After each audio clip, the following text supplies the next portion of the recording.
hacerlo un poquito más didáctico. Tengo bastantes diapositivas, lamentablemente, pero voy a tratar de darles una idea de lo que hacemos y cómo podría aplicarse al estudio de adicción. En realidad esto se aplica a cualquier tipo de patología psiquiátrica, neuropsiquiátrica, etcétera. Y en cuanto a modelos animales no voy a hablar mucho, pero todo es aplicar a modelos animales. De hecho ya lo estamos haciendo. Entonces voy a primero hablar de las técnicas que usamos de neuroimagen y después un poquito de lo que estamos haciendo ya de investigación como un ejemplo de aplicación. Entonces voy a hablar de neuroimagen computacional, de conectómica, el estudio en adicción que estamos haciendo y los marcadores de tratamiento. Entonces, ¿qué es la neuroimagen computacional? Nosotros le llamamos a los algoritmos que se utilizan para analizar imágenes en general. ¿Sí? Yo me dedico solamente a resonancia magnética, anteriormente me dedicaba a electroencefalografía, que también entra dentro de neuroimagen, pues, en algún sentido. Pero bueno, cuando hablo de neuroimagen me refiero a resonancia magnética personalmente. Y bueno, la resonancia magnética en resumen, ¿sí? Lo que tenemos es un magneto que tiene, digamos, su dirección en este sentido. Y después de bastantes diferentes movimientos de los gradientes que tiene adentro o los otros magnetos que tiene adentro, podemos determinar no solo la densidad de los tejidos, sino además también en dónde están localizados, y con eso podemos obtener una imagen del cerebro utilizando lo que llamamos la resonancia magnética, que es cuando nosotros ponemos una radiofrecuencia a los átomos de hidrógeno específicamente. Al regresar la señal obtenemos la localización y su densidad, ¿sí? Y esto se ve como la imagen que tenemos aquí, que se llama espacio K, ¿sí? Que es la imagen cruda de la resonancia magnética, y esto al convertirse, ¿sí? Utilizando la transformada de Fourier, ya obtenemos al final una imagen que podemos reconocer, ¿okay? Entonces esto es más o menos un resumen muy rápido de la resonancia magnética, en donde tenemos información, ¿sí? Anatómica, pero además ahora podemos obtener información funcional, que yo creo que ya lo conocen ustedes. Pero bueno, aquí le llevo en neuroimagen computacional, como les decía, es al uso de algoritmos semiautomatizados para realizar análisis de imagen, ¿sí? Y esto tiene que ser automatizado, semiautomatizado, porque no podemos tardarnos tanto tiempo, porque tenemos muchísimos sujetos. Entonces, si este es el cerebro, por ejemplo, nosotros podemos ver macroscópicamente al menos una diferencia entre sustancia gris y blanca, ¿sí? Y vemos que está obviamente altamente densa en vasos sanguíneos. Y esto lo podemos ver también en la resonancia magnética, es uno de nuestros sujetos de investigación. Sí, aquí podemos ver la diferencia entre sustancia gris y blanca con una secuencia de T1, ¿sí? Que bueno, esta es específica para poder ver diferencias entre tejidos lo mejor posible, ¿sí? El liquiocefalorraquídeo es negro, entonces nos permite separar sustancias. Y obviamente podemos renderizar estas imágenes y obtener cosas bonitas para publicar, pero esto no nos sirve de mucho, ¿sí? Lo que nos sirve es lo demás. Entonces, ¿qué se puede hacer con una imagen de este tipo de estructura? Por ejemplo, podemos hacer segmentación, que es separar todas las áreas. Todavía se hace a mano, hay gente que lo hace a mano. ¿Por qué? Porque el gold estándar es el humano, ¿sí? La separación de tejidos hecha por un anatomista es todavía el gold estándar. Pero nosotros ya no lo hacemos a mano, porque pues si tenemos 100 pacientes y cada uno nos toma días en hacer, pues obviamente no es posible. Entonces utilizamos algoritmos que lo que hace es tomar atlases que han sido hechos por humanos, ¿sí? Y tratar de clasificar estos para obtener segmentaciones en sujetos lo más cercano posible, ¿sí? A lo que hace un humano. Y esto se acerca bastante bien. Entonces este algoritmo que utilizamos nosotros, que se llama Maggot Brain, esto lo utilizamos aquí, lo que hace es igual, es una segmentación de muchísimos sujetos, los que quieran poner adentro. Se tarda varios días, pero al final nos da una segmentación casi igual a la de humano. Y como pueden ver, es por ejemplo, este es cerebelo, ¿sí? Y estos son los ganglios basales. Entonces son la segmentación de un sujeto. Entonces por cada sujeto nos puede segmentar. Y bueno, ¿y de qué sirve la segmentación? Nos da, por ejemplo, volumen, ¿sí? Volumen es algo importante porque es un marcador biológico, ¿sí? Que puede cambiar, ¿sí? El volumen no es específico, no sabemos qué está cambiando generalmente. Lo que se ha visto en estudios con animales es que puede estar aumentando las espinas dendríticas, pero también gliosis, por ejemplo, puede darnos cambios en volumen. Entonces no es específico, pero se ha visto que en patologías diferentes podemos obtener información importante. Y por ejemplo, una vez segmentando, en este caso tenemos la segmentación de hipocampo, que también realizamos aquí con neuroimagen. Podemos segmentar, incluso subsegmentar el hipocampo y obtener el volumen de las diferentes áreas. Entonces, este es un marcador que nos dice algo sobre la morfología. Si en algún momento alguien tiene una pregunta, me puedo detener, que voy un poquito rápido. Tenemos además que si ya obtenemos la segmentación, podemos nosotros crear una forma, ¿sí? Tenemos ya la forma del objeto y que se le puede estudiar al objeto, la superficie, ¿sí? El área de la superficie, utilizando topología, ¿sí? Y además podemos obtener si digamos, está más aplastado su forma, ¿sí? Y esto porque es importante, porque se ha visto que la forma, ¿sí?, está relacionada también a este estudio, por ejemplo, de esquizofrenia, pacientes con riesgo de esquizofrenia. Podemos ver que hay cambios, por ejemplo, en el caudado. Entonces, se ha visto que este es un marcador también biológico que es diferente al de volumen, ¿sí? Entonces tenemos que forma, superficie y volumen son diferentes variables que utilizamos, ¿sí?, en neuroimagen. Y eso, como les digo, todo es macroscópico. ¿Y por qué macroscópico? Porque pues queremos que no sea invasivo, ¿sí? Todos los métodos que son microscópicos, mesoscópicos, son invasivos hasta ahorita. Ahora, ¿qué más se le puede hacer a la imagen? Ya tenemos volumen. Tenemos también tenemos dos cosas que se puede hacer. Tenemos que cada resonancia, ¿sí?, son cortes que son en 3 dimensiones y por lo tanto cada uno es un voxel, que básicamente es un píxel en 3 dimensiones. Y eso nos da una idea de volumen en milímetros, ¿sí? Y entonces, obteniendo esto, si nosotros podemos comparar digamos, diferentes grupos, podemos obtener qué tanta densidad hay ahí en esas áreas, ¿sí?, comparados entre grupos o con alguna variable de comportamiento, por ejemplo. O, si nos interesa solamente la corteza cerebral, podemos hacer algo que se llama grosor cortical o segmentación de grosor cortical, que lo que hacemos es segmentar la corteza, ¿sí?, con un algoritmo, y entonces podemos obtener medidas de grosor en milímetros y además podemos obtener igual área de superficie, ¿sí? Y estas variables se pueden utilizar para análisis también. Entonces, por ejemplo, aquí vemos cómo se hace más o menos el grosor cortical, el análisis de grosor cortical, donde se segmenta más o menos sustancia gris y blanca. No es exacto porque pues, obviamente ni siquiera a nivel microscópico es exacto, ¿sí?, pero más o menos se puede separar y se puede obtener un grosor. Y este grosor igualmente se ha visto que está relacionado a diferentes patologías. Y con ¿qué podemos hacer? Obtenemos grosor en milímetros, después podemos hacer estadísticas, ¿sí? Al normalizar las poblaciones, al normalizar sus cerebros, podemos hacer comparaciones estadísticas que nos da, por ejemplo, un valor de t, obviamente corregido por múltiples comparaciones. Entonces podemos ver dónde hay cambios, ¿sí?, disminución o aumento del grosor de la corteza. Eso se puede hacer en animales también, ¿sí? Nosotros, por ejemplo, lo hemos hecho en murinos, ¿sí? Se puede hacer en ratas y ratones. Este es un estudio en ratones de nuestros colaboradores en Canadá, en donde igual utilizan los voxeles para obtener densidad, ¿sí? Y podemos ver dónde hay diferencias, por ejemplo, en este modelo de intoxicación, en donde se les dio cocaína, pero de forma intraperitoneal. Podemos ver que con el tiempo tienen cambios de esta manera, ¿sí? Hay un aumento de volumen, disminución de volumen en estas áreas, ¿sí?, que se pueden ver aquí. Y además podemos ver análisis de forma, como les enseñé, donde podemos ver que la forma cambia, ¿sí?, que está más abombado, que está más estrecho, por ejemplo. Y bueno, esto igualmente lo tenemos que correlacionar con alguna variable importante de comportamiento para entender qué significa, ¿no? Porque ya llegando a modelos con forma, pues un poquito más abstracto, ¿no? Después tenemos, esto fue digamos, toda esta información que ya di es con resonancia magnética estructural con la T1, ¿sí? O T1 weighted, que se llama también, que es la secuencia que más se usa para este tipo de estudios. También podemos utilizar la T2, pero es más utilizada la T1. ¿Por qué? Porque es la que separa mejor sustancia gris y blanca. Y entonces también podemos obtener información más específica de sustancia blanca. Yo creo que todos han escuchado de la difusión, ¿sí? En cuanto a la difusión, las secuencias que son de difusión lo que hacen es ponerle el peso a la difusión del agua. Es decir, tenemos que sabemos que si estamos midiendo hidrógeno, ¿sí?, que obviamente está en el agua, y se difunde en el líquido libre, se difunde libremente, pero en donde hay, digamos, axones, ¿sí?, se difunde de manera horizontal, por ejemplo.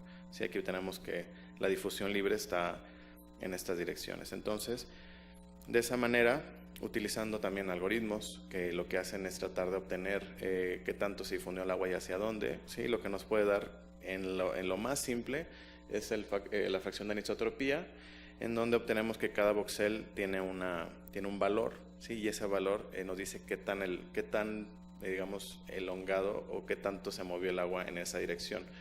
Y entonces eso nos da una manera indirecta de la estructura de la sustancia blanca. Y digo indirecta porque es indirecta, ¿sí? No es directa, no podemos ver los taxones todavía. ¿Y qué se puede hacer con esto? Podemos hacer varias cosas. Podemos simplemente sacar la fracción de anisotropía, que es lo más simple que se puede hacer, que es solamente ver esta fórmula, ¿sí? Y ver más o menos integridad de sustancia blanca, ¿no? Pero para investigación hay que ponerle más énfasis a diferentes cosas. Entonces podemos generar lo que se llaman tensores para poder trazar los tractos y después obtener la delineación. Pero si nos detenemos ahí, no vamos a tener imágenes bonitas, ¿no? Lo que sigue, ¿sí? Es ahorita utilizamos algoritmos más avanzados. Ya la fracción de anisotropía, al menos nosotros ya no la utilizamos, porque algoritmos más avanzados, la fracción de anisotropía no nos da a veces qué pasa con las fibras cruzadas. Cuando hay fibras cruzadas, el tensor se ve redondo, es decir, no hay sustancia blanca según el tensor. Y es un problema, porque obviamente sí hay. Entonces, hay algoritmos más nuevos, ¿sí? Como la de convolución, que es que estoy enseñando, que nos da diferentes, ya no es una fracción de anisotropía nada más alargada, sino además nos da diferentes direcciones y nos puede dar un mejor trazado de las fibras cruzadas. Y además, utilizando información anatómica, podemos, digamos, se le llama como dirigir realmente dónde van esas fibras, porque puede haber errores. Entonces, si sabemos la anatomía, ¿sí? Con la T1 podemos decirle al algoritmo, aquí está la anatomía, aquí así debe ser más o menos. Y entonces el algoritmo lo que hace es tratar de corregir. Entonces al final obtenemos una mejor determinación, se puede ver aquí, de sustancia blanca de la dirección. ¿Y qué se puede hacer con esto? Esto es ya antiguo, esto es del conectoma humano cuando empezó, ¿sí? Actualmente ya nosotros generamos estos mapas en donde ya hasta podemos ver circunvoluciones con la sustancia blanca, es decir, ya está más rica en cuanto a las fibras que deben haber. Obviamente no obtenemos todas las fibras porque, como les digo, es indirecto y es macroscópico, pero nos estamos acercando más a obtener mayor información, siempre es mejor. Y entonces con esto, obteniendo estos mapas, podemos también además hacer estadística. Ya tenemos la forma de hacer estadística entre grupos. Ya anteriormente, y bueno, actualmente todavía se hace que a mano una persona traza los tractos, ¿sí? Actualmente ya para análisis más exhaustivos lo que hacemos es pasar todo igual a normalización espacial, que le llamamos, es decir, pasar todos a una plantilla, ¿sí? Para poder comparar grupos, para poder hacer correlaciones, regresión, etcétera. Por ejemplo, este estudio con estadística, ¿sí? Comparativa, ¿sí? En pacientes con esclerosis múltiple, ¿sí? Entonces ya podemos ver que haciendo un análisis de todo el cerebro y de todos los tractos, podemos ver que hay diferencias en qué. Específicamente este análisis lo que hace es ver cambios en las fibras, ¿sí? Diferentes cambios en la densidad de las fibras, pero también en la dirección. Entonces es un poquito más específico. Hasta ahí ya me acabo lo estructural rápidamente y pasamos a lo funcional. Los que no conocen la resonancia funcional, básicamente es otra secuencia que lo que hace es que es sensible a los cambios en la homogeneidad del campo magnético, es decir, mientras más homogéneo el campo, se ve más señal. ¿Y qué hace que sea homogéneo? En general, el aumento de oxigenación, ¿sí? Y este aumento de oxigenación, ¿sí? Lo que hace es está relacionado íntimamente al cambio neuronal, es decir, si hay una activación o incluso inhibición, ¿sí? Por GABA, por glutamato, etcétera. Si hay algo que esté utilizando recursos, ¿sí? En las neuronas, lo que va a suceder es que va a aumentar la señal en esa área. Y de eso se aprovecha la secuencia BOLD, que es Blood Oxygen Related, porque está relacionada a la oxigenación de la sangre, ¿sí? Y entonces, ¿qué podemos hacer ahí? Lo que se hace comúnmente, y todavía se hace, es tenemos un estímulo, por ejemplo, que puede ser cualquiera de estos, por ejemplo, uno visual, obtenemos una respuesta neuronal, ¿sí? Visual, por ejemplo, ¿sí? Y obviamente hay una respuesta vascular, ¿sí? Porque tiene que aumentar, pues obviamente tiene que llegar a los recursos, ¿sí? Para mantener esa actividad neuronal, y eso es lo que produce un aumento de la señal. Y de ahí nos aprovechamos para obtener imágenes, ¿sí? Esto siempre es relativo porque la señal BOLD es relativa. Entonces, ¿relativo a qué? Pues a otra condición. En este caso, por ejemplo, estamos viendo que que es con ojos cerrados y abiertos, ¿sí? Ojos cerrados, ojos abiertos, ¿sí? Para obtener un mapa visual. Esto es lo más básico. Y esto que vemos aquí es la señal volt, que obviamente es muy variable, ¿sí? Y lo que ven en azul es el paradigma, ¿sí? Cuántos segundos dura, ¿sí? Nuestro estímulo, ¿okay? Y como ven es en porcentaje, entonces no es una medida directa tampoco, ni es una medida 100% confiable, ¿ok? Que quede claro. Entonces, ¿por qué no es tan confiable? Bueno, por un lado, obviamente, como les he dicho, la resolución es baja. Ese es un problema siempre, pero bueno, ya estamos acostumbrados a eso. Y la resolución temporal estoy hablando, sí, porque en el electroencefalograma obtienes mejores, digamos, el dinamismo es mejor, pero espacialmente obtenemos muy buenas imágenes, entonces es unas por otras, ¿sí? ¿Cuál es el problema con la resonancia funcional que tenemos que tomar en cuenta? ¿Sí? ¿Qué cambios? ¿Sí? Una que está muy relacionada a la vasculatura, es decir, áreas que estén más vascularizadas, pues obviamente van a tener mejor señal. Eso es un hecho. Y lo segundo es que si hay un aumento por ejemplo, en células GABA o células glutamatérgicas, ¿sí? Cualquiera de las dos nos va a dar un aumento de señal, ¿sí? O sea, inhibición, excitación nos da aumento, ¿ok? Entonces no podemos decir que si algo cambia es un aumento, es una excitación, ¿sí? Entonces no es específico tampoco, ¿ok? Ahora, como les digo anteriormente y todavía se hace actualmente, pero se hacía solamente con tareas y esto era un poco difícil de tratar de... Tienes que hacer paradigmas y bueno, era un poquito más difícil de traducir todo lo que se encontraba. Sí, aquí tenemos lo que se ve como un paradigma.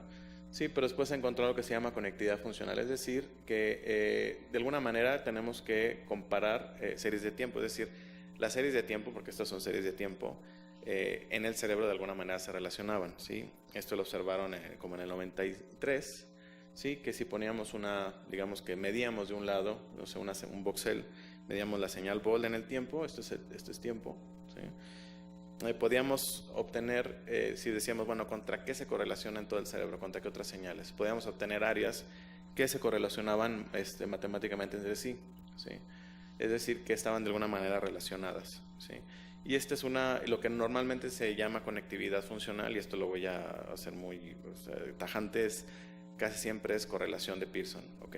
Cuando dicen conectividad funcional es correlación de Pearson, normalmente, ¿sí? ¿Por qué? Porque es la más usada y bueno, tiene ciertas ventajas y desventajas, pero que se hace una correlación de series de tiempo, ¿sí? En donde, por ejemplo, tenemos la corteza motora izquierda y la derecha, y podemos ver que tienen una R de 0.84, es decir, aquí visualmente podemos ver que están muy relacionadas en el tiempo, y la motora izquierda y visual izquierda no tanto, ¿sí? Tiene una R de 0.06. Entonces, esto es más conectado que esto. Así es la descripción de conectividad funcional, ¿sí? Y entonces esto se empezó a descubrir se descubrió a partir de un estudio que se hizo con áreas motoras por visual, pero después vinieron otros investigadores que también encontraron cosas interesantes, como por ejemplo aquí el de Reichle, que lo que encontró fue que con PET, ni siquiera con resonancia, encontró que había áreas que cuando relacionaban tareas de atención, había áreas que disminuían bastante su actividad metabólica, ¿sí? Que son estas, ¿no? Y se le llamó un modo de basal o modo default, ¿sí? Que es un modo en donde una vez que se termina la tarea, las personas regresaban a ese modo porque estaban comparándolo, ¿sí? Y entonces esto se encontró también en resonancia magnética. Después por Grisius lo que hizo fue encontrarlo en resonancia magnética, igual relacionado a tareas de atención, que una vez que se generaba la tarea de atención disminuía la actividad de esas áreas, y una vez que se acababa la actividad de atención volvía a la actividad de esas áreas, ¿no? Y estas áreas se encontró que están íntimamente relacionadas, y no solamente la de Default Mode Network, sino además que hay otras redes. Y esto se hizo desde 2009. Smith lo que hizo fue tomar BrainMap, que es metaanálisis de resonancias magnéticas, agarró diferentes tipos de dominios, por ejemplo visual, auditivo, etcétera, y generó mapas, así, mapas muy generales. Y después hizo algo que se llama análisis de componentes independientes, que lo que hace es tratar de separar una señal en diferentes componentes, y lo que encontró es que había del lado izquierdo son los del BrainMap, ¿sí? Los metaanálisis, y este lado son al revés. Este lado son BrainMap y este lado son el resting state. Y lo que encontró fue que en estado de reposo, o sea, sin ninguna tarea, las personas mostraban estos patrones, ¿sí? De activación. Entonces, y que están relacionados a ciertas tareas. Por eso ahora las redes tienen nombres, ¿sí? La red de saliencia, por ejemplo, etcétera, ¿no? Y entonces, están muy relacionadas a las actividades que hacemos, es decir, el cerebro siempre está trabajando, ¿sí? Es lo que sabemos ahorita. Entonces, que generalmente cuando hacemos esa tarea es cuando más se activan, pero siempre están activadas. Ahora, ¿cuántas redes hay? Estas son las más básicas. A veces se pueden encontrar más, dependiendo qué algoritmo se utilice para separarlo. Pero siempre sale la Default Mode Network, incluso en un solo sujeto podemos verla. Es la más robusta y es la que más se está utilizando como un posible marcador. Ahora, ¿qué se ve en estado de reposo? Es decir, cuando una persona no está haciendo una tarea, nada más está acostada, ¿qué es lo que se ve? Esto no es una persona, es un mono, pero es básicamente lo mismo, ¿sí? La actividad es muy parecida, ¿sí? Lo que hacemos es ver cómo se relacionan las series de tiempo, la señal BOL en el tiempo, ¿sí? Todo lo que está en rojo es alta correlación, lo que está en azul es que disminuye la correlación y se hace negativa, es decir, pasa a ser anticorrelacionado. Entonces, esta es una actividad, ¿sí? Que va pasando en segundos y podemos ver que esto es dinámico, ¿sí? No es un proceso estático. Lo que vimos antes es que tenemos los mapas, todos muy bonitos, pero esto aplasta el dinamismo.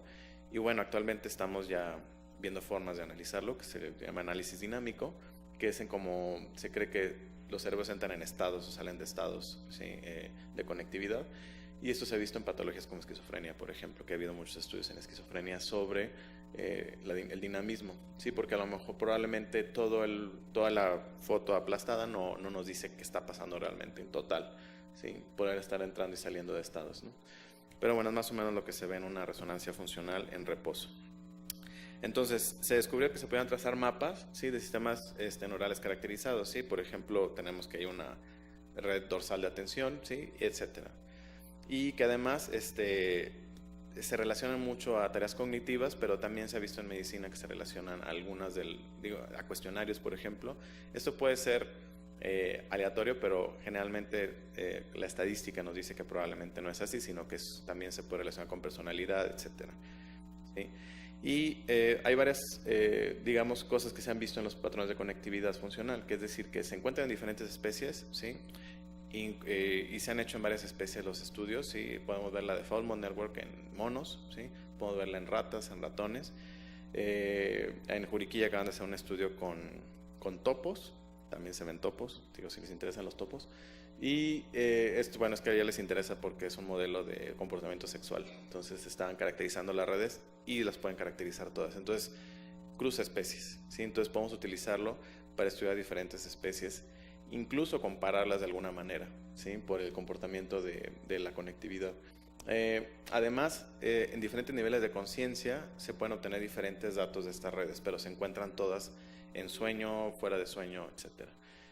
También en coma, por ejemplo, se ha visto que se encuentran algunas de ellas, obviamente afectadas, pero se encuentran. También están influenciadas por la actividad evocada, es decir, cualquier tarea que les pongamos, también el comportamiento, ¿sí? Entonces podemos usarlo como un marcador de alguna manera, ¿sí? Recientemente Alex Fornito lo que encontró fue que están bajo fuerte control genético, es decir, la genética determina la red, ¿sí? Lo cual es algo importante porque eso lo vio en humanos y también en ratas. Y hay mucha correlación entre la actividad funcional y anatómica, pero no es 100%. Pero generalmente la conectividad de la anatomía, ¿sí? Va a seguir la actividad de la función. Entonces, ahora voy a pasar al tema de conectómica, que es un conectoma, todas esas cosas que son misteriosas, pero en realidad no es tanto. Como ven, conectividad funcional es correlación, ¿sí? No hay nada secreto ahí. Entonces, sabemos que los sistemas biológicos en su mayoría son multiescala, ¿sí? Y que además forman redes complejas. Y esto es importante porque redes complejas hay maneras de estudiarlas diferentes. Si hay gente de matemáticas que se dedica nada más a estudiar redes complejas, que pueden ser desde redes humanas, pueden ser galaxias, etcétera, ¿no? Es la misma forma en la que se estudia, ¿sí? Y entonces, actualmente lo que se empezó a trabajar es en el mapeo de la conectividad cerebral a todas las escalas, ¿sí? Cindy Brenner, que empezó, dijo, vamos a empezar con un organismo simple, pero suficientemente complicado como para tratar de entenderlo, y vamos a mapear todo su cerebro, ¿sí? Porque todas son neuronas.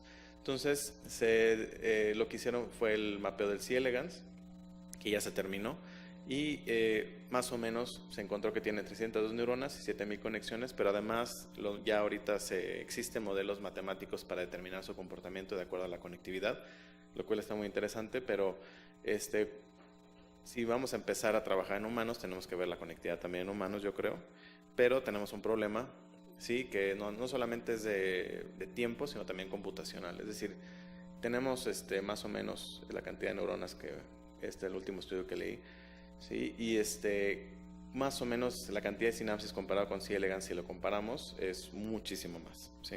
Entonces, para mapear todo esto, si para mapear un pedacito de cerebro, sí, tenemos que separar todas estas áreas, sí. Esto es más o menos creo que 1 milímetro o 1 centímetro, no me acuerdo, pero es muy poquito y tenemos bastante, sí. Entonces es muy denso el cerebro. Y para mapearlo todo, obviamente vamos a necesitar muchísimo tiempo y capacidad computacional, ¿sí? Pero entonces la neuroimagen ofrece una forma no invasiva de estudio macroscópico, ¿sí? Ese es lo que hacemos nosotros, ¿sí? No estamos viendo neuronas, no estamos viendo axones, estamos viendo todo de una manera global e indirecta, ¿sí? Que también nos puede dar una idea. Que tiene su valor lo microscópico, sí, y de hecho el problema con lo microscópico y lo mesoscópico es que casi todos los métodos son invasivos, entonces no los podemos usar en humanos actualmente, más que cuando es en cirugía, por ejemplo. Pero trazadores en humanos, pues obviamente no se pueden utilizar. Entonces, vamos a hablar de conectoma. ¿Qué es el conectoma? Eso es el conectoma, ¿sí? ¿Qué es eso? Es una matriz, ¿sí? Donde nos dice las relaciones entre diferentes estructuras que están dadas por filas y columnas, ¿sí? Esto es un conectoma, esto es lo que se le llama el conectoma, ¿sí? No es a lo de los colores ni nada, es esto, simplemente es la relación entre áreas. En este caso es un conectoma estructural, donde tenemos que lo blanco son conexiones medidas por difusión entre áreas diferentes, y lo negro es que no hay conexiones, ¿sí? Entonces, conectoma específicamente es esto, ¿sí? Ahora, ¿y por qué se estudia? Porque obviamente es interesante ver las conexiones, ¿sí? Y es una forma más fácil de obtener algo visual, como verlo. En general, el conectoma se refiere a esto, a una matriz, ¿sí? De relaciones. Puede ser de correlación o en este caso puede ser binaria, en donde tenemos unos y ceros. Y ahora, ¿qué se le llama la conectómica? La conectómica es el estudio, ¿sí? Del conectoma, ¿sí? De la conectividad, ¿sí? En diferentes escalas. Estrictamente el conectoma es estructural, ¿sí? Cuando empezó se vio como algo estructural puramente, es decir, conexiones entre neuronas, ¿sí? Medidas por axones. Pero a medida que empezamos a subir de nivel, obviamente en humanos no podemos hacer eso, entonces de alguna manera indirecta. Y ahora también se agrega el conectoma a la parte funcional, que también ya se toma como conectoma, ¿sí? Entonces ya tenemos dos tipos, ¿sí? ¿Y por qué resonancia? Ya les dije, es no invasivo. Ese es el secreto de la resonancia. No es que sea mejor, no es que sea... simplemente es no invasivo y podemos obtener cosas in vivo, que son muy interesantes para nosotros. ¿Cuál es el nivel que vemos? En cuanto a la escala, nosotros vemos este nivel y si acaso con resonancia llegamos hasta 1 centímetro. Podemos ver. Menos de eso ya no podemos. Sí, entonces estamos viendo cientos de miles de neuronas al mismo tiempo trabajando con la neuroimagen por resonancia.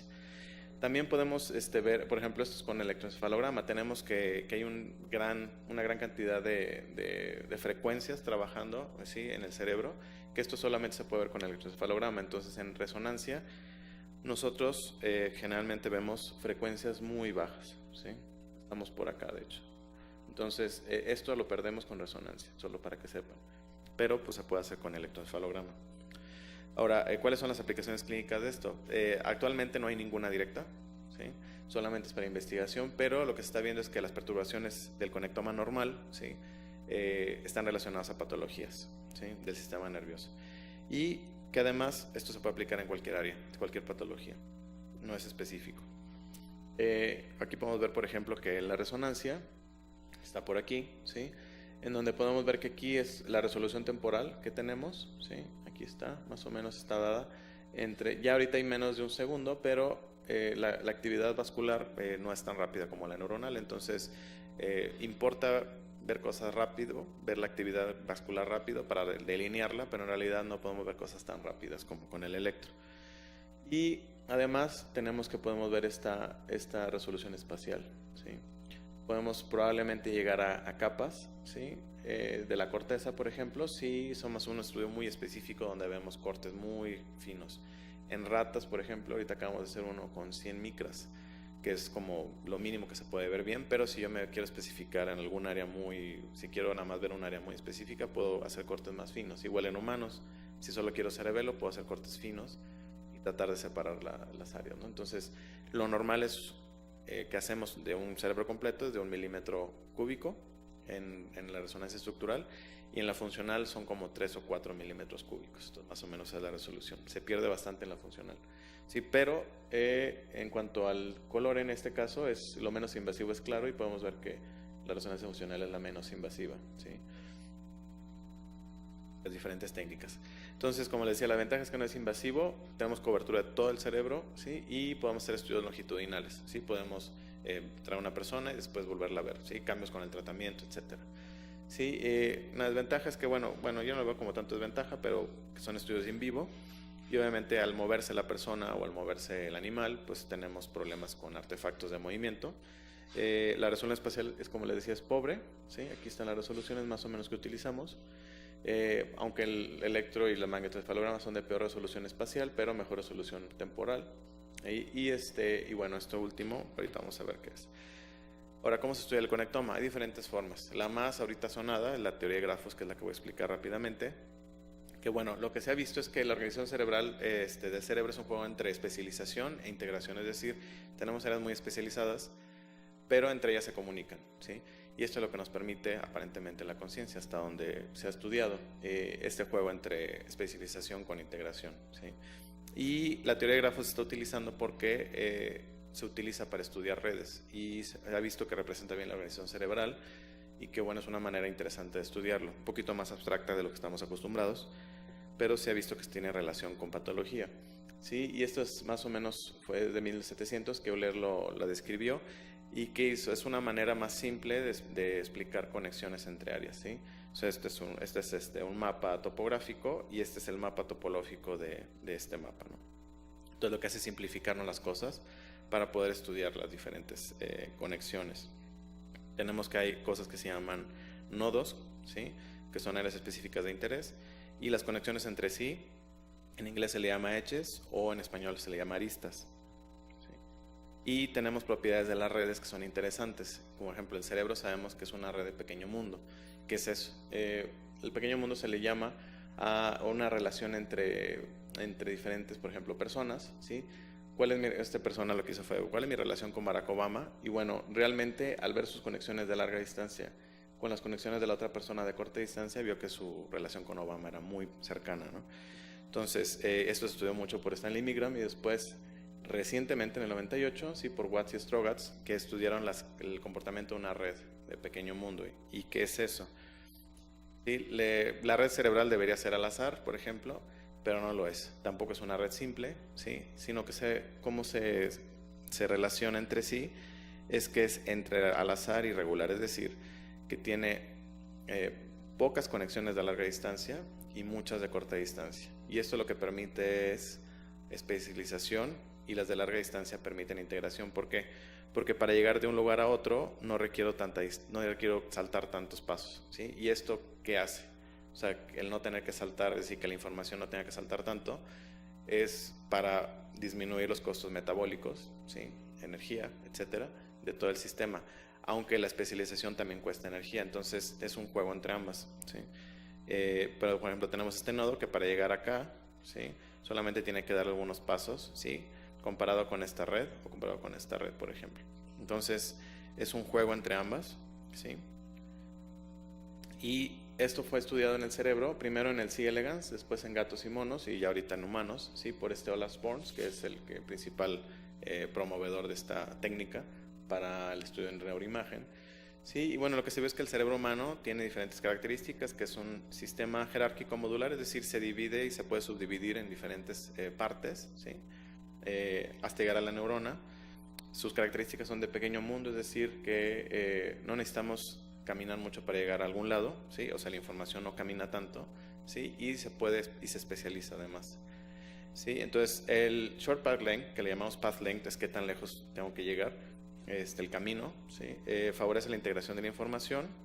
Y el high clustering, como les decía, que son áreas que se especializan, ¿sí? Favorece esta especialización, ¿sí? Entonces tenemos este juego entre ambas, que tiene que estar aparentemente en la homeostasis, y si no lo está, entonces tenemos un problema. Y se ha visto que patologías, ¿sí? No siguen este patrón de pequeño mundo, por ejemplo, ciertas patologías, ¿sí? Y hay áreas muy especializadas que tienen además, que se le llaman hubs, que es básicamente un área que está muy especializada, como el área de Broca, por ejemplo, que es muy especializada, pero está conectada con todo el cerebro como quiera, ¿sí? Pero está tan especializada que genera costos metabólicos, ¿sí? Costos de oxigenación, etcétera, y además son vulnerables a daño, ¿sí? Si se daña el área de Broca, pues tenemos un daño grande en la red, que se puede recuperar, sí, pero tarda más que si se le pega un nodo que no tiene nada que ver con el área de Broca. Entonces hay nodos que se llaman hubs, ¿sí?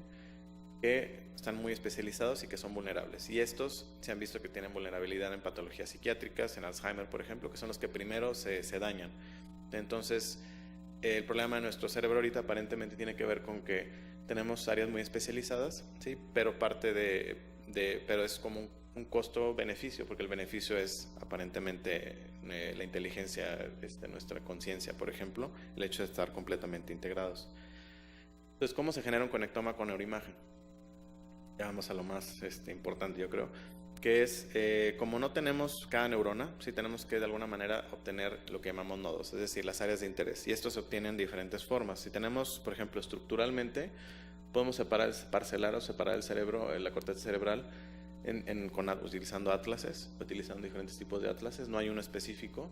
Después lo que se hace es generar un tensor de difusión utilizando cualquier técnica que utilicemos, y al final podemos obtener ya sea una matriz de correlación, que podría ser esta, ¿sí? Tenemos correlaciones entre áreas, ¿sí? Cada área está dada por una columna y una fila, y aquí se dan las relaciones entre sí. O podemos tener una binaria donde decimos si hay o no hay conexión entre estas áreas, ¿no? Además, si queremos el funcional, podemos obtener datos, por ejemplo, de electroencefalograma, puede ser resonancia magnética también. Tenemos series de tiempo, ¿sí? De diferentes áreas, que igualmente podemos decir su relación es una correlación o su relación es puramente binaria, ¿sí? En cuanto a la estructural, lo que se puede ver con esta, por ejemplo, que tiene diferente, se le llama que tiene peso, se puede hacer con la fracción de anisotropía, por ejemplo, que es lo más sencillo, es decir, no solamente si está conectado o no, sino qué tan fuerte podría ser la conexión de forma indirecta, y digo fuerte entre comillas, porque pues la FA no nos va a decir si es fuerte o no, simplemente que probablemente hay más integridad entre ellas. Y después, ¿qué le vamos a hacer esto? Podemos hacer muchos diferentes tipos de estadísticas, simplemente estas matrices por cada sujeto, pero además podemos hacer teoría de grafos utilizando esta información, y esto nos puede dar una idea de cómo está la red, ¿sí? En nuestros sujetos. Se puede hacer en animales, también se puede hacer en animales. ¿Por qué? Porque podemos hacer exactamente lo mismo. Tenemos series de tiempo, tenemos segmentación. Aquí tenemos que también se puede hacer, por ejemplo, con diferentes tipos de atlases. Entonces, se puede hacer también en animales. Ahora, ¿qué más? Ya acabamos, digamos, con ectómica. ¿Sí? ¿Qué más nos permite hacerla, o qué hacemos más con resonancia magnética que pueda ser interesante y que es interesante para la medicina? Hay algo que normalmente utilizamos casi todos, que es el modelo univariado, o que es el modelo general lineal, que es donde hacemos estadística. Puede ser no paramétrica o paramétrica, pero utilizamos un modelo generalmente lineal, en donde nosotros lo que tratamos de hacer es tenemos un modelo y vemos cómo se ajusta, ¿sí? Lo que estamos observando y cómo se ajusta linealmente, ¿sí? Pero además podría interesarnos, por ejemplo, ver, bueno, ¿qué tal si no tengo un modelo? Quiero ver cómo se comportan los datos y quiero ver si puedo predecir cosas, ¿sí? Por ejemplo, predecir conversión, ¿sí? a esquizofrenia. Es algo interesante, ¿sí? Entonces, o conversión, o si va a mejorar con el tratamiento o no, ¿sí? Entonces, ahora utilizamos también algo que se llama modelo univariado, en donde en lugar de tener un modelo lineal, nosotros tenemos datos en los cuales ya sabemos cómo se va a comportar, o que es donde hacemos un modelo lineal y le decimos así se ve estos datos, ¿sí? Y se entrena a una máquina o a un algoritmo. Después, con nuevos datos, le decimos, ya sea categorízame estos datos, ¿sí? O dime cómo se relaciona linealmente con otra variable de comportamiento, por ejemplo, ¿sí? Por ejemplo, tenemos que aquí hay dos categorías, ¿sí? Botellas y zapatos. Las personas ven en el resonador botellas y zapatos, ¿sí? Ven imágenes de esto. Y nosotros generamos patrones cerebrales, es decir, vemos los patrones que se generan cuando ven una botella, cuando ven un zapato. Los clasificamos, les damos digamos, esto es botella, este es zapato, este es botella, este es zapato, para cada sujeto que veamos, ¿sí? En la fase de entrenamiento. Y después, aquí se entrena que le llamamos clasificador, se entrena el clasificador. Y después, el clasificador puede ser una regresión logística, ¿sí? Puede ser muy simples o regresión lineal, o pueden ser más complicados.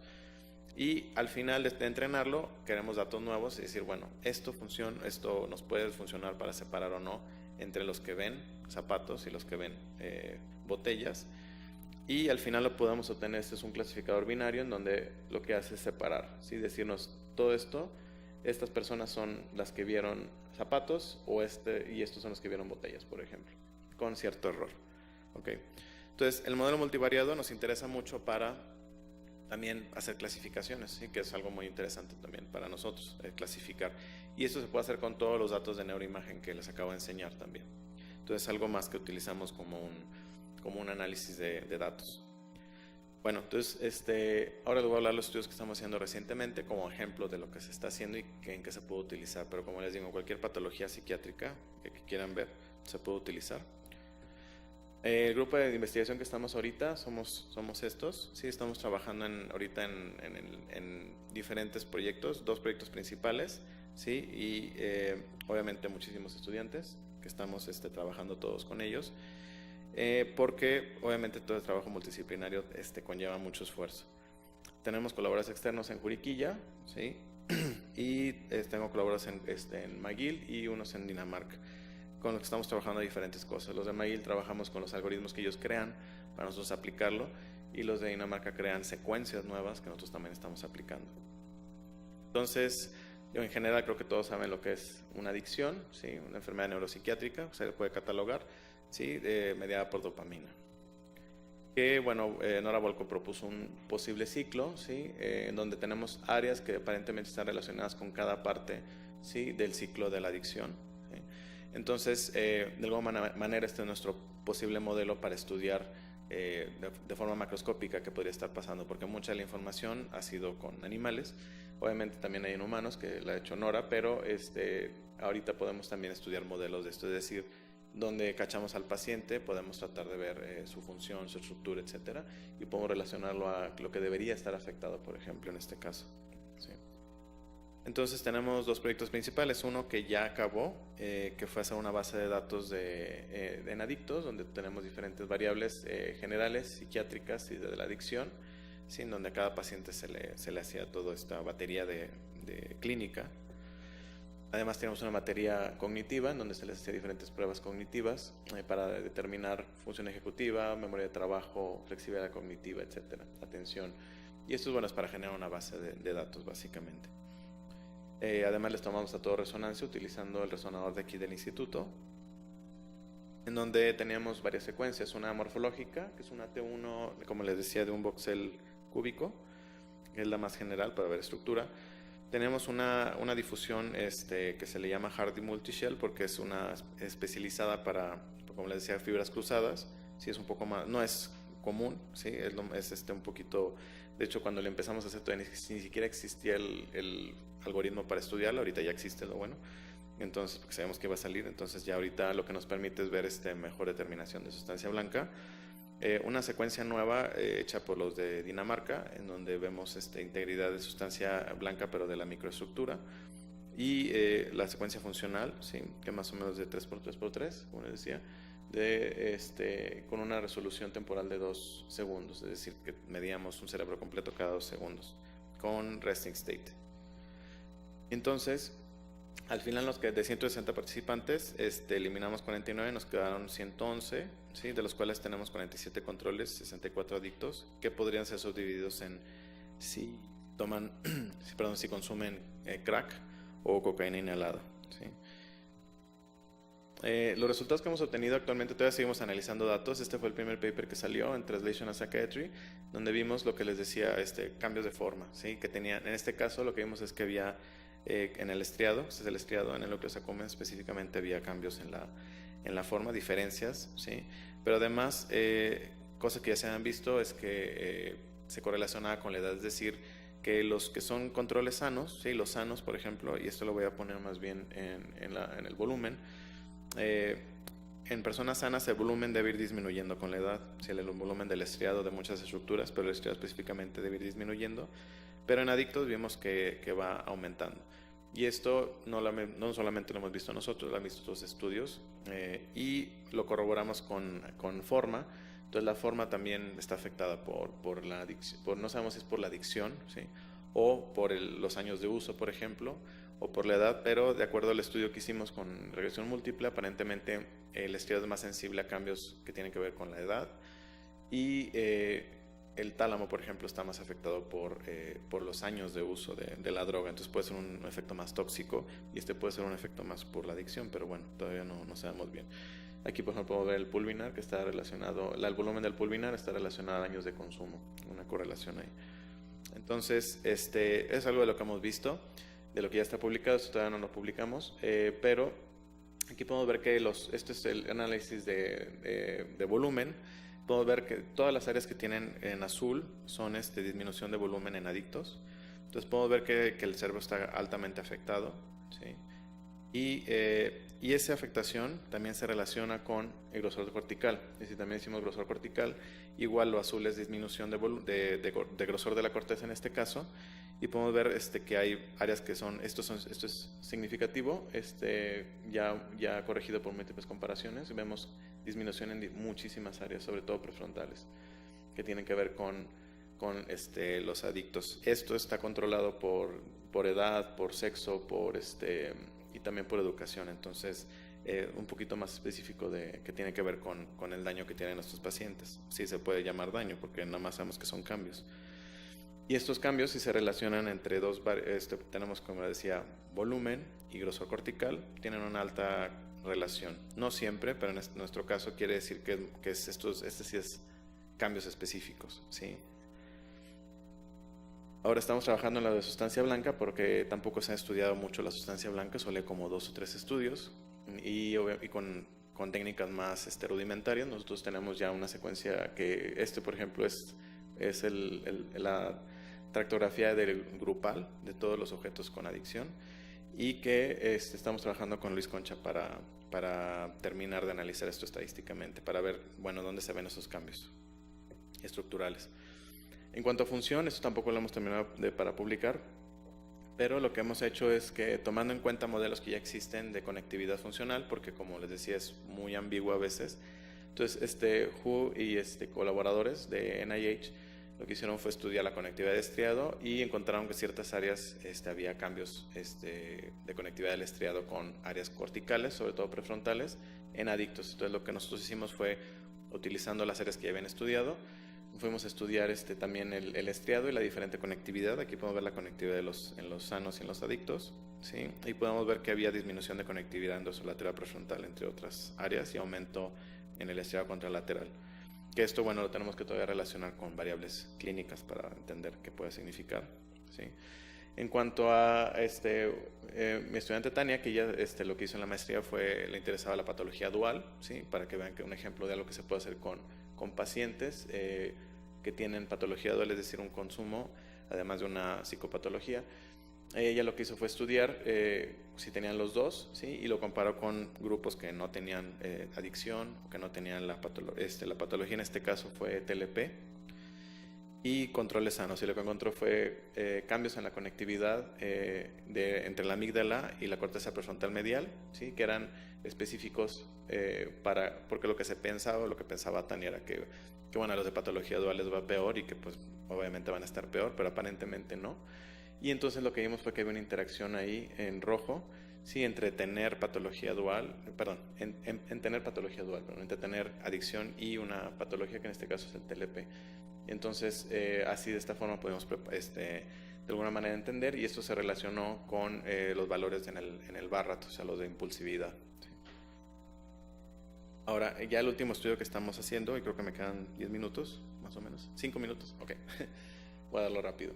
Entonces, estamos viendo, se ha utilizado, digamos, en 2 o 3 estudios, la estimulación magnética transcranial para la adicción, ¿sí? Para ver si funciona para disminuir los síntomas de la adicción, sobre todo el craving.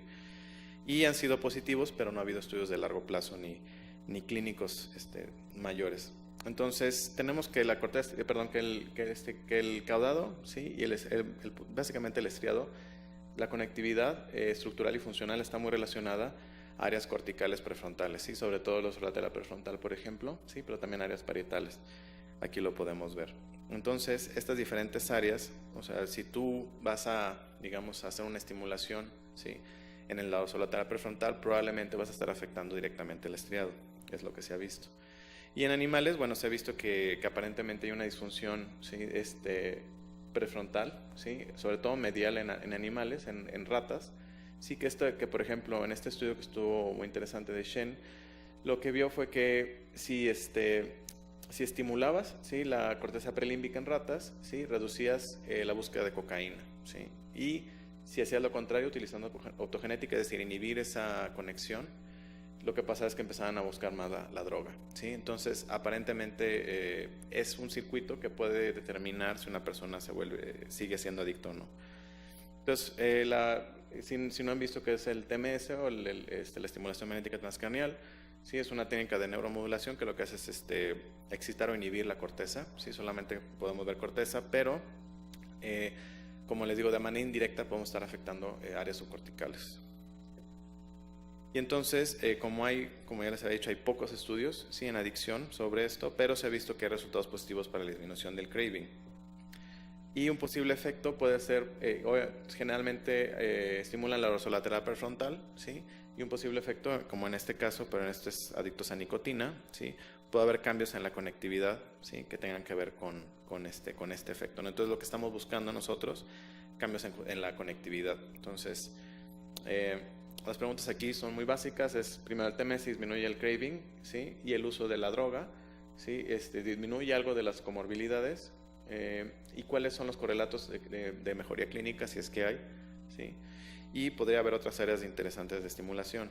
Entonces estamos haciendo un ensayo clínico, ¿sí?, en donde los pacientes los tenemos por 2 semanas en la fase que es digamos la fase activa, en donde reciben la fase aguda, perdón, en donde reciben el tratamiento por 2 semanas, 10 días, 2 veces al día están siendo estimulados, y después de eso por hasta 1 año van a estar recibiendo 2 veces por semana. Entonces es la fase de mantenimiento, y les estamos midiendo la parte clínica, cognitiva y además resonancia en cada fase de esto, ¿sí? Y la idea es que reciban 5,000 pulsos al día, ¿sí? Y esto está en Clinical Trials si quieren ver los detalles del estudio. Entonces, la idea es que estamos por 12 meses y lo que quiero buscar es cuáles son estos marcadores de tratamiento que son interesantes. O sea, si cambia, si mejoran realmente, o si ellos dicen que mejoran, quiero saber qué áreas están cambiando, ¿sí? Entonces, todos los criterios de inclusión y exclusión, por el tiempo no me voy a poder meter en detalles, pero bueno, todos son adictos a crack, sobre todo, lo que estamos viendo. Estamos utilizando un Mac Venture, el Mac Pro R30, que es el que estamos utilizando, que está ahí en el 5º piso, ¿sí? Y bueno, lo que hacemos es, como les decía, 5,000 pulsos, ¿sí?, a 5 Hz, que es lo que utilizamos aquí de protocolo, en la dorsolateral prefrontal izquierda, medida usando el sistema 10-20.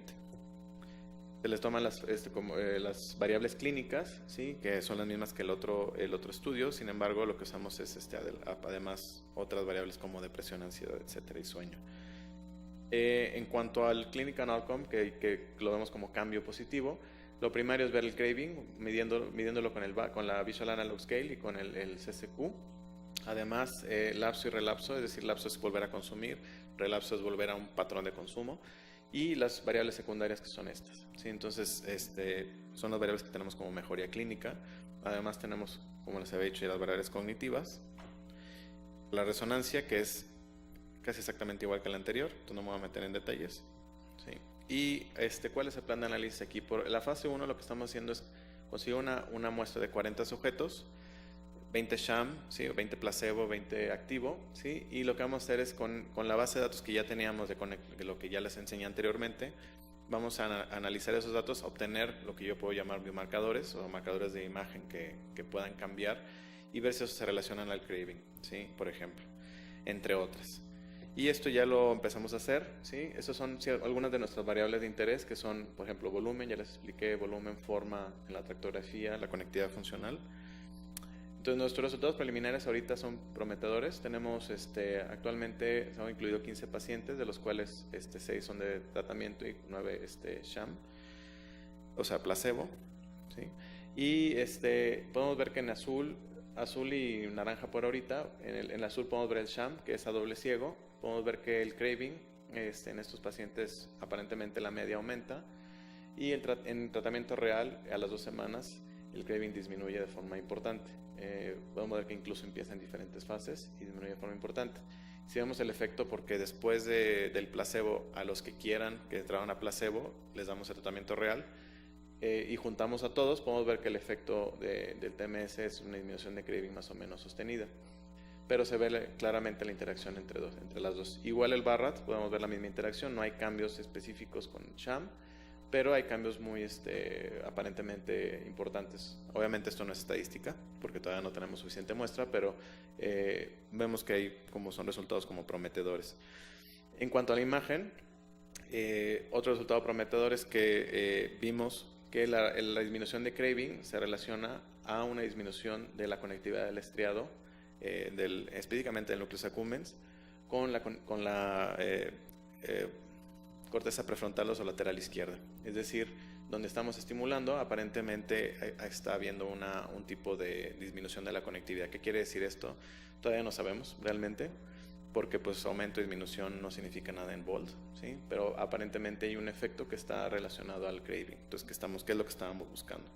Entonces, todavía nos falta más análisis, porque obviamente tenemos muchas variables que podemos relacionar y tenemos pacientes hasta 2 semanas, los que les mostré. Tenemos a 3 meses, ya tenemos 3, entonces vamos lentos pero seguro.